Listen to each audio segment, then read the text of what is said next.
এই ভিডিওতে ত্রিপুরার বেঙ্গলি মিডিয়ামের ক্লাস 10 এর ম্যাথ হচ্ছে উপপাদ্য নাম্বার 1.4 এর রুট টু একটি অমূলদ সংখ্যা প্রমাণ করার সেটা, আর হচ্ছে এখানে উদাহরণ নাম্বার হচ্ছে 9, উদাহরণ 9 অর্থাৎ রুট 3 একটি অমূলদ সংখ্যা প্রমাণ করো। এই দুটি এখানে বুঝিয়ে দেব। এর আগের ভিডিওতে আমি বা প্লেলিস্টের মধ্যে তোমরা যদি চেক করো তাহলে পেয়ে যাবে 1.3 এর কোয়েশ্চেন নাম্বার 1 আমি কিন্তু সমাধান করে দিয়েছি।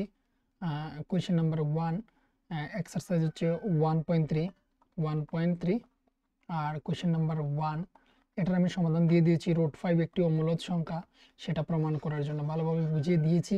যদি তারপরেও কারোর কোনো কোয়েশ্চেন থেকে থাকে তাহলে সেটা তোমরা কমেন্ট বক্সে জানিয়ে দিতে পারো, বা হোয়াটসঅ্যাপ নাম্বার রয়েছে সেটাতে বলতে পারো, বা হচ্ছে ফেসবুক পেজ গ্রুপ যে কোনো জায়গাতে তোমরা বলতে পারো। আমি সেইগুলি নিয়মিত চেক করে থাকি। আর কিছু কিছু যেগুলি রয়েছে যেগুলি হচ্ছে তোমাদের অনেক সময় রিপ্লাই করার সময় থাকে না, তাই এর জন্য দিতে পারি না, তার জন্য অনেক অনেক দুঃখিত। আর এই ভিডিওতে হচ্ছে এই যে উদাহরণটা রয়েছে, উদাহরণ নাম্বার হচ্ছে 9 এটা, আর এখানে এই উপপাদ্যটা তোমাদেরকে বুঝিয়ে দিচ্ছি।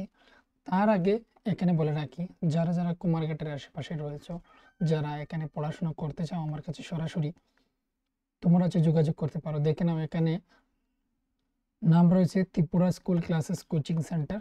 সেখানে হচ্ছে প্রজেক্টের মাধ্যমে পড়ানো হয়ে থাকে। এখানে হচ্ছে ক্লাস 3 থেকে ক্লাস 8 পর্যন্ত অল সাবজেক্ট, আর ক্লাস 9-10 হচ্ছে সায়েন্স গ্রুপ শুধু, আর 11-12 হচ্ছে বায়োলজি। সেগুলো হচ্ছে প্রজেক্টরের মাধ্যমে কিন্তু পড়ানো হয়ে থাকে। অ্যাড্রেসটা হচ্ছে near Kumarghat government English medium HS school. WhatsApp নম্বর দেওয়া রয়েছে 8798423838। আর হচ্ছে এখানের মধ্যে ইমেল অ্যাড্রেস দেওয়া রয়েছে, ইনস্টাগ্রাম আইডি রয়েছে, যে কোনো মাধ্যমে তোমরা যোগাযোগ করতে পারো। ফেসবুক আইডিও রয়েছে, ফেসবুক আইডি হচ্ছে এমনই, ত্রিপুরা স্কুল ক্লাসেসও রয়েছে, আর গ্রুপও রয়েছে, সেখানের মাধ্যমে যোগাযোগ করতে পারো তোমরা। তো এবারে দেখে নাও এখানের মধ্যে কিছু কিছু জায়গা যেগুলো হচ্ছে আমি তোমাদেরকে এখানে কেটে দিয়ে দেবো, বা ইয়েলো রঙের যতগুলি দিচ্ছি হাইলাইট করে সেগুলো তোমাদের লিখতে হবে। তাহলে প্রথমে হচ্ছে এই কোয়েশ্চেন থাকবে, তারপর মনে করা যাক বলতে পারো, বা মনে করি বলতে পারো, বিপরীতভাবে কথাটা লিখতে পারো, নাও লিখতে পারো। মনে করি রুট টু একটি মূলদ সংখ্যা, এই লাইনটা লিখবে। লিখে এগুলি আর লেখার এখানে প্রয়োজন নেই, এটা লিখে দেবে ডাইরেক্ট। তারপর এইগুলি লেখার প্রয়োজন নেই, এই যেগুলি রয়েছে সুতরাং এই সব যা কিছু রয়েছে এগুলির কোনো প্রয়োজন নেই, এইগুলির কোনো প্রয়োজন নেই এতটুকু পর্যন্ত। তারপর দেখে নাও কি লিখলে, রুট টু সমান সমান হচ্ছে r/s। r/s এই কথাটাও তোমরা লিখবে না, এই কথাটাও লেখার প্রয়োজন নেই, এখানে আমি লক্ষ্য করিনি। আমরা পাই এখান থেকে লিখতে পারো, এটা একটি মূলদ সংখ্যা লিখলে তারপর রুট টু সমান সমান a/b, যেখানে a b হচ্ছে পরস্পর মৌলিক সংখ্যা, এইগুলি আবার লাগবে। এখান থেকে কমা দেবে, তারপর হচ্ছে এইগুলি লিখবে। সুতরাং এই জায়গাটা তোমরা লিখতে পারো, এই জায়গাটা লিখতে পারো। তারপর হচ্ছে বা তোমরা আমি যে 5টা করিয়েছি 5টার মতো করে তোমরা লিখতে পারো। তাহলে দেখো আমি এই জায়গাটাকে তোমাদেরকে আবার আমি লিখে বুঝিয়ে দিয়ে দিচ্ছি, দেখে নাও। এই জায়গাটা না লিখে এই লাইন থেকে কিভাবে এখানে আসবো, দেখো এই লাইনের পর হচ্ছে এইভাবে লিখবে, root to whole square is equal to a/b, উপরে হচ্ছে হোল স্কোয়ার। এখানে লিখে দেবে উভয় পক্ষে বর্গ করে পাই, যেমনটা এদিকে বলা হয়েছে উভয় পক্ষে বর্গ করে। এই কথাটা এখানে ব্র্যাকেটের মাধ্যমে বলে দেবে, আমি যেভাবে আমি রুট 5 করিয়েছি সেইভাবে। তারপর হয়ে গেল এদিকে হচ্ছে 2 চলে আসবে, আর এদিকে হচ্ছে a²/b। এবার যারা শর্টে বুঝো তোমরা হচ্ছে ডাইরেক্ট সেটাকে সাজিয়ে নিতে পারো। তাহলে দেখো, তাহলে হচ্ছে কি হলো, এদিকে 2b square is equal two a² লিখতে পারো। আর আমি কিভাবে করিয়েছিলাম, p/q ধরেছিলাম, তাহলে আমি সিঙ্গেলটাকে এইভাবে নিয়ে এসে এদিকে 2b² করে দিয়েছিলাম। কিন্তু আমার মনে হচ্ছে স্টুডেন্টদের ক্ষেত্রে এটাই ইজি হবে যে 2b² is equal two a। এটা হচ্ছে ক্রস গুণ করা হয়েছে, এখানে মনে মনে 1 আছে, ক্রস গুণ করা হয়েছে। তো 2 এর সাথে b গুণ করলে হচ্ছে 2b², 2b² is equal two a²। এটা পেয়ে গেলাম। এটা থেকে আমরা বলতে পারি যে 2 দিয়ে a² কে বিভাজ্য, বা 2 দিয়ে a² কে ভাগ করা যায়। এটা এই লাইনটা এখানে লিখে দিতে পারো। তার কথা হচ্ছে কি, কথা হচ্ছে যে এই জায়গাটা লাগবে, উভয় পক্ষে বর্গ করে মানে হচ্ছে এই ব্র্যাকেটের এই জায়গাতে লিখবে, আর তারপর হচ্ছে এই লাইনটা লাগবে। এই লাইনটা লাগবে কোথায়? এখানের মধ্যে লিখে দেবে। আমি আবার ওই লাইনটাকে এখানে লিখে দিচ্ছি, দেখে নাও। সুতরাং 2 দিয়ে স্কোয়ার বিভাজ্য, বিভাজ্য মানে 2 দ্বারা স্কোয়ারকে ভাগ করা হয় বা ভাগ করা যায়, ভাগ করা হয়।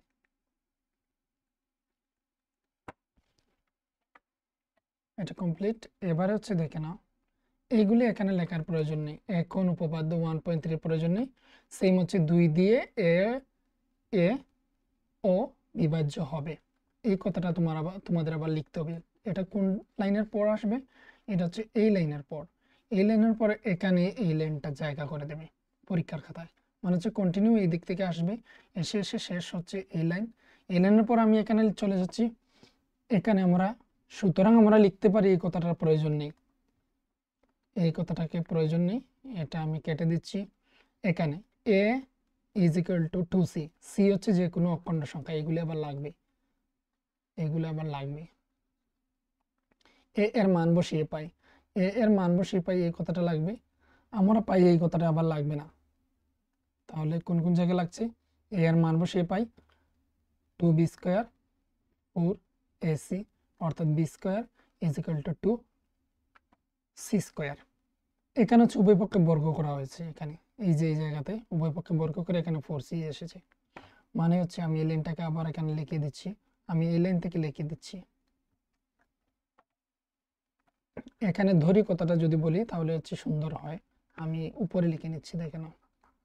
ধরি আমি চাইছি যে ওই জায়গাটাই যাতে ভালোভাবে লেখা যায়। এখানে কমা দিয়ে যেখানে সি, সি হচ্ছে অখণ্ড সংখ্যা, অখণ্ড সংখ্যা, সি হচ্ছে অখণ্ড সংখ্যা। তো এবারে দেখো এখানের মধ্যে উভয় পক্ষে বর্গ করে পাই এ স্কোয়ার ইজ ইকুয়াল টু, এইদিকে উভয় পক্ষে মানে এখানেও স্কোয়ার করে দিয়েছি, এইদিকে হচ্ছে বর্গ করে দিয়েছি বা স্কোয়ার করে দিয়েছি। তো 2 2 যা 4 আর সির সাথে হচ্ছে সি স্কোয়ার, মানেই হচ্ছে এ স্কোয়ার এখানে স্কোয়ার 2c হোল স্কোয়ার। এখানে লিখে দেবে যে উভয় পক্ষে বর্গ করে পাই। তোমরা হচ্ছে √5টা ভালোভাবে দেখবে, তাহলে তোমাদের ধারণা আসবে এখানের মধ্যে আমি কি কি জায়গাটার কথা বলছি। উভয় পক্ষে বর্গ করে পাই, তো এইদিকে হচ্ছে দেখে নাও স্কোয়ার স্কোয়ারে থাকলো, এইদিকে হচ্ছে 2 2 যা 4, সি হচ্ছে সি স্কোয়ার। স্কোয়ারের মানটা আমরা উপরে দেখেছিলাম, স্কোয়ারের মানটা হচ্ছে কি 2b স্কোয়ার। তো এই জায়গাতে হচ্ছে 2b স্কোয়ার লিখে দিলাম is equal two 4ac square. এবার এদিকে হচ্ছে বি স্কোয়ার সমান সমান এদিকে হচ্ছে 4c স্কোয়ার। এই 2টা এখানে ভাগে চলে যাবে, ভাগ করে দিলাম কেটে, এখানে হচ্ছে 2, তাহলে B square is equal to হচ্ছে 2c স্কোয়ার। তো এই লাইনটা চলে আসলো, এই যে লাইনটা। তো এতটুকু জায়গাকে এখানে শর্ট করে ডাইরেক্ট এখানে করে দেওয়া হয়েছে। তোমরা যারা যারা বুঝতে পারছো তোমরা অবশ্যই সেটা কিন্তু বলে দিও যে তোমাদের বুঝতে সুবিধা হচ্ছে কিনা। যদি না বুঝে থাকো তাহলে আবার জানিয়ে দিও, পরবর্তীতে এটাকে আমি যেভাবে √5টা করিয়েছিলাম সেইভাবে হচ্ছে এইগুলিকে আমার মতো করে লিখে তোমাদেরকে দিয়ে দেবো। এবার এই কথার পর এটা লেখা যায়, এটা লেখা যায় বলতে এটি থেকে বোঝা যায়, এটা না লিখে ডাইরেক্ট হচ্ছে এখানে তোমরা সুতরাং দিয়ে 2 দিয়ে বি স্কোয়ার বিভাজ্য হয়, সুতরাং 2 দিয়ে বিও বিভাজ্য হয়। এটা আবার এই জায়গাটা প্রয়োজন নেই, এই জায়গাটা এখানে লেখার কোনো প্রয়োজন নেই, এটা প্রয়োজন নেই। এইদিকে হচ্ছে এই জায়গাটুকু প্রয়োজন নেই, সুতরাংটা লিখে দিতে পারো, সুতরাং 2 দিয়ে বিও বিভাজ্য হয়। অতএব এ ও বি এর কমপক্ষে একটি সাধারণ উৎপাদক 2 আছে, তাহলে কিন্তু এটি এ ও বি এর মাঝে এক ছাড়া অন্য কোনো উৎপাদক নেই। এর বিরোধিতা করে √2 একটি মূলদ সংখ্যা, এই ভ্রান্ত ধারণার কারণে এই কল্পনা বিরুদ্ধ পরিস্থিতির সৃষ্টি হয়েছে। সুতরাং আমরা এই সিদ্ধান্তে আসতে পারি √2 একটি অমূলদ সংখ্যা। এইগুলি লিখে দিতে পারো, আর তোমরা দেখে নিতে পারো তোমরা √5কে আমি কতভাবে ইজিভাবে বা শর্টভাবে লিখেছিলাম। তো তার জায়গাটাও আমি বলে দিচ্ছি, তোমরা হচ্ছে এই জায়গাটা লিখে দেবে কমপক্ষে আরও একটি 2 উৎপাদক আছে, কিন্তু এটি হচ্ছে এ ও বি এর মাঝে এক ছাড়া কোনো উৎপাদক নেই, এটি বিরোধিতা করে থাকে। তাই এর জন্য √2 একটি মূলদ সংখ্যা, এটা আমরা ভুল ধরেছি। এটা আমাদের কল্পনার বিরুদ্ধে পরিস্থিতি সৃষ্টি করেছে, যার কারণে √2 একটি অমূলদ সংখ্যা। এটাই হচ্ছে এখানে প্রমাণ হবে। এবার আমি এটা বলেছিলাম যে এখানে যে পরস্পর মৌলিক মানে হচ্ছে তাদের সাধারণ উৎপাদক হচ্ছে একমাত্র কি রয়েছে, এক রয়েছে। মানে হচ্ছে তারা এই যে এ আর বি যে রয়েছে, তারা হচ্ছে পরস্পর এক দ্বারাই ভাগ যাবে, অন্য কোনো সংখ্যা দিয়ে ভাগ যাবে না। কিন্তু আমাদের এখানে কি হয়েছে, এখানে হয়েছে দেখে নাও, আমরা এখানে লিখেছিলাম 2 দিয়ে এ স্কোয়ার বিভাজ্য হয়, তার মানে হচ্ছে 2 দিয়ে এও বিভাজ্য হয়। তার মানে এ কোন সংখ্যা দিয়ে ভাগ হচ্ছে, 2 দিয়েও ভাগ হচ্ছে। আবার হচ্ছে বি কি দিয়ে ভাগ যাচ্ছে, বি হচ্ছে 2 দিয়ে ভাগ যাচ্ছে। তাহলে এক ছাড়াও আরও একটি সংখ্যা রয়েছে যা হচ্ছে 2 দ্বারা ভাগ যাচ্ছে। মানে হচ্ছে 2 উৎপাদক হচ্ছে কার, এ এবং বি এর উৎপাদক হচ্ছে এ এবং বি এর উৎপাদক হচ্ছে 2। তাহলে এক ছাড়াও অন্য এক কোনো উৎপাদক কিন্তু অ্যাকচুয়ালি নেই, কিন্তু এটার বিরোধিতা করেছে আমাদের এখানে। যার কারণে এটা যে √2 যে একটি মূলদ সংখ্যা, এটা আমাদের কল্পনার বিরুদ্ধের পরিস্থিতি সৃষ্টি করেছে। যার কারণে আমরা বলতে পারি যে মূলদ সংখ্যা নয়, এটি একটি অমূলদ সংখ্যা। ঠিক এইভাবে প্রমাণ হয়েছে। এবার হচ্ছে পরবর্তী কোয়েশ্চেনটা, অর্থাৎ √3 কে কিভাবে লিখবে। √3 হচ্ছে সেম, মনে করি √3 একটি মূলদ সংখ্যা। তারপর হচ্ছে আমরা ডাইরেক্ট এখানে চলে যাব এই লাইনে, যেখানে হচ্ছে √3 ইজ ইকুয়াল টু হচ্ছে a বাই b, যেখানে হচ্ছে a ও b পরস্পর মৌলিক। তারপর হচ্ছে আমরা এটাকে ক্রস মাল্টিপ্লিকেশন করে নিতে পারি, যেখানে এখানে নেওয়া হয়েছে, যার কারণ থেকে পরবর্তীতে আমরা এইভাবে পেতে পারি। উভয় পক্ষে বর্গ করে সাজিয়ে লিখিয়ে ডাইরেক্ট আমরা এইভাবে করেছি। কিন্তু এই জায়গাটা ডাইরেক্ট আমি তোমাদেরকে দেখিয়ে দিচ্ছি, √3 ইজ ইকুয়াল টু হচ্ছে a বাই b। কিন্তু এই জায়গাটা লিখতেই হবে, এই জায়গা থেকে এতটুকু লিখতেই হবে অবশ্যই। তারপর হচ্ছে ক্রস মাল্টিপ্লিকেশনের ক্ষেত্রে হচ্ছে b √3, তার সাথে তাকে করছি, তার নিচে মনে মনে 1 রয়েছে, এ করছি এ। এবার উভয় পক্ষে বর্গ করছি, তো হচ্ছে এ হচ্ছে এ স্কোয়ার, আর √3 ইন্টু √3 বর্গ করছি মানে 3 বেরিয়ে আসছে, আর এদিকে হচ্ছে এ স্কোয়ার। এই হচ্ছে পজিশনটা, এটা এসেছে। তারপর সেম এখানে হচ্ছে এ স্কোয়ার 3 দিয়ে বিভাজ্য, এগুলি প্রয়োজন নেই।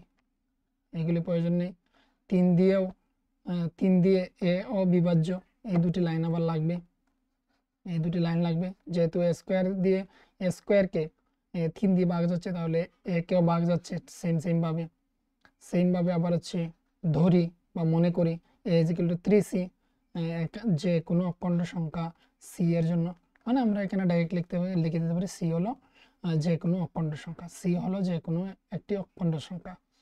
তারপর হচ্ছে সেম আবার a এর মান বসিয়ে পাই, যেমনটা উপরে দেখিয়েছিলাম, সেম এখানের মধ্যে। তারপর হচ্ছে কি বি হচ্ছে 3 দিয়ে বিভাজ্য হয়, এই জন্য হচ্ছে 3 দিয়ে বিও বিভাজ্য হয়। আর এইগুলি প্রয়োজন নেই, উপপাদ্য এইগুলি প্রয়োজন নেই। অতএব এ ও বি এর ন্যূনতম একটি সাধারণ উৎপাদক 3 আছে। এ বি যে পরস্পর মৌলিক, এটার বিরোধিতা করে থাকে। এটি খুব সুন্দর দেওয়া হয়েছে লাইন, যে কিন্তু এটি এ ও বি যে পরস্পর মৌলিক এর বিরোধিতা করে। কারণ হচ্ছে এক ছাড়াও একটি সাধারণ উৎপাদক বেরিয়ে এসেছে, যা হচ্ছে 3। তাই এর জন্য হচ্ছে √3 একটি মূলদ সংখ্যা। এটি আমাদের ভ্রান্ত ধারণার কারণে এই বিরুদ্ধ পরিস্থিতির সৃষ্টি হয়েছে। সুতরাং আমরা এই সিদ্ধান্তে আসতে পারি যে √3 একটি অমূলদ সংখ্যা। এতটুকু হচ্ছে এটা কমপ্লিট। এবার এতটুকুর মধ্যে যদি কারো কোনো প্রশ্ন থেকে থাকে, তাহলে অবশ্যই তোমরা কমেন্ট বক্সে লিখে জানিয়ে দিও। আমি পরবর্তীতে সেটাকে ভালোভাবে লিখে আর পরবর্তীতে আবার সেটাকে আপলোড করার চেষ্টা করব।